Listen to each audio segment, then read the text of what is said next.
રાજકોટ શહેરમાં સ્ટંટબાજો બેફામ બની રહ્યા છે। બાઇક ચાલકોના સ્ટંટનો વિડીયો સોશિયલ મીડિયા પર વાયરલ થઈ રહ્યો છે।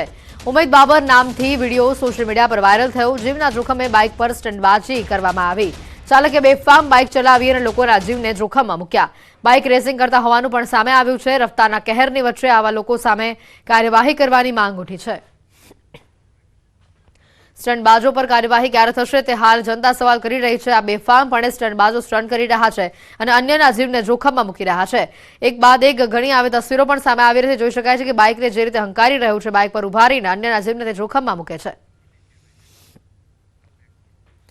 સંકલન બેઠકમાં હાર્દિક પટેલે લગાવ્યો છે મોટો આરોપ। અમદાવાદના ઢોર ગ્રામ્ય વિસ્તારમાં છોડી મૂકવાનો આરોપ લગાવાયો છે। વિરમગામના ધારાસભ્ય હાર્દિક પટેલે આ આરોપ લગાવ્યો છે।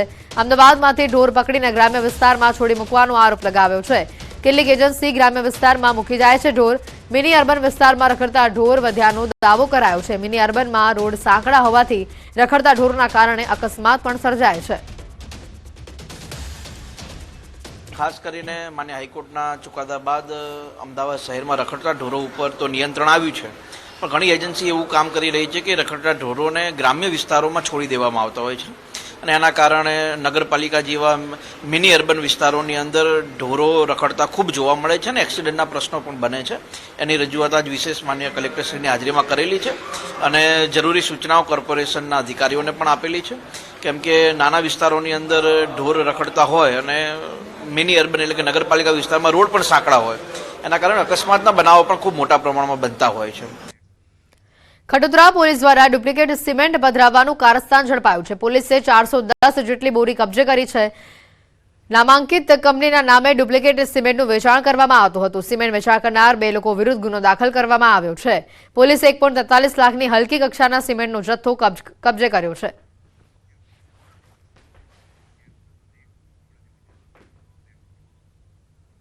સમાચારોમાં હાલ રોકાઈશું એક બ્રેક માટે।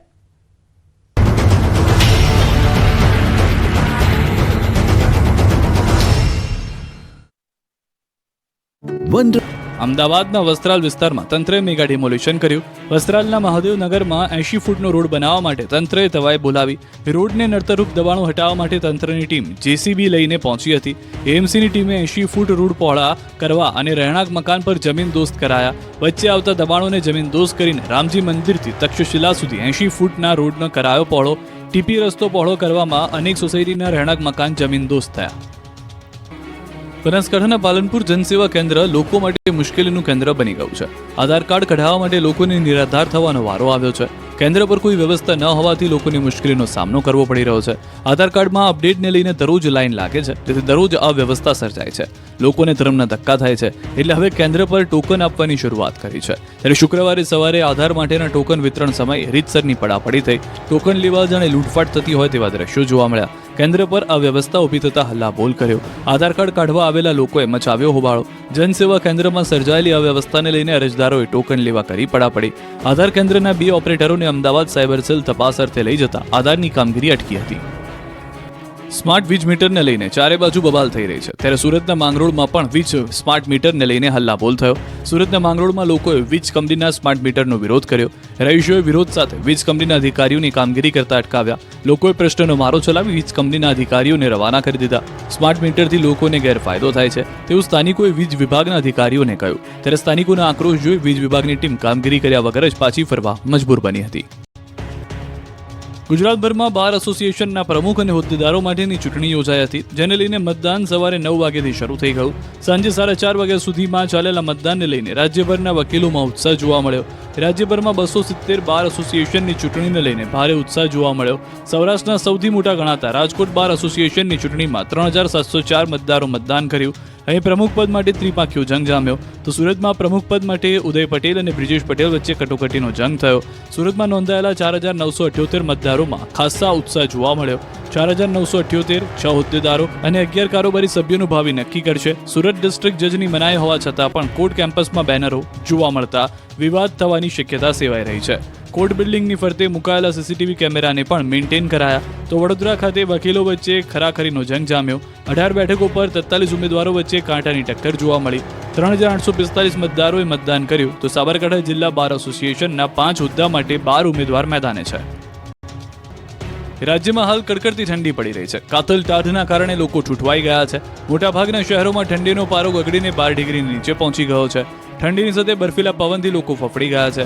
રાજ્યમાં નલિયામાં સૌથી ઓછું 6.4 ડિગ્રી તાપમાન નોંધાયું તો રાજકોટમાં 9.5 ડિગ્રી, થરાદમાં 10.1 ડિગ્રી, ભુજમાં 10.2 ડિગ્રી, નર્મદામાં 10.4 ડિગ્રી, રાધનપુરમાં 10.5 ડિગ્રી, હિંમતનગરમાં 11 ડિગ્રી, દાહોદમાં 11.2 ડિગ્રી, ગાંધીનગરમાં 11.5 ડિગ્રી, વલસાડમાં 11.9 ડિગ્રી, અમરેલીમાં 12.6 ડિગ્રી, અમદાવાદમાં 13.4 ડિગ્રી અને વડોદરામાં 14.6 ડિગ્રી તાપમાન નોંધાયું છે. જોકે રાહતની વાત એ છે કે હવે ઠંડીમાં ઉત્તરોત્તર ઘટાડો થશે. રાજ્યના લોકોને ઠંડીના પ્રકોપથી રાહત મળશે.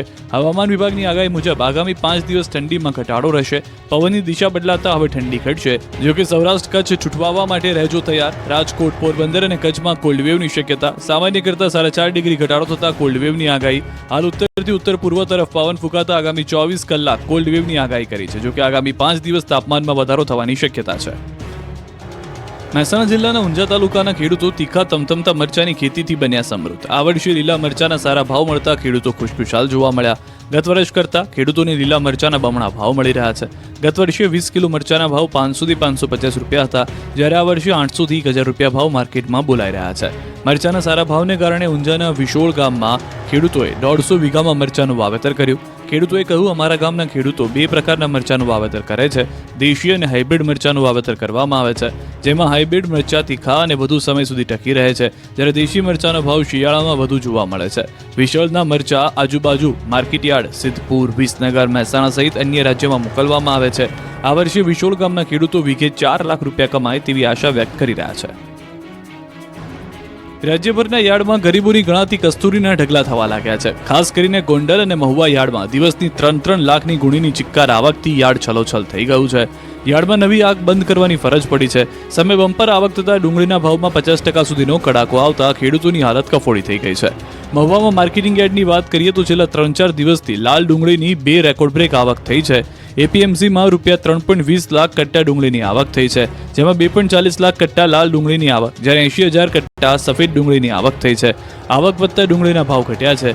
છેલ્લા 8 દિવસમાં 20 કિલોએ અંદાજિત 400 રૂપિયા ભાવ ઘટ્યા છે, જ્યારે માર્કેટમાં વધારે ડુંગળીની આવકના કારણે ડુંગળીના ભાવ હાલ 200 થી 300 રૂપિયા લાલ ડુંગળીના થયા છે, જ્યારે સફેદના 300 થી 350 રૂપિયા ભાવ ઘટ્યા છે. ડુંગળીના ભાવ કરતાં ખેડૂતોની હાલત કફોડી છે, ત્યારે ડુંગળીની નિકાસ જકાત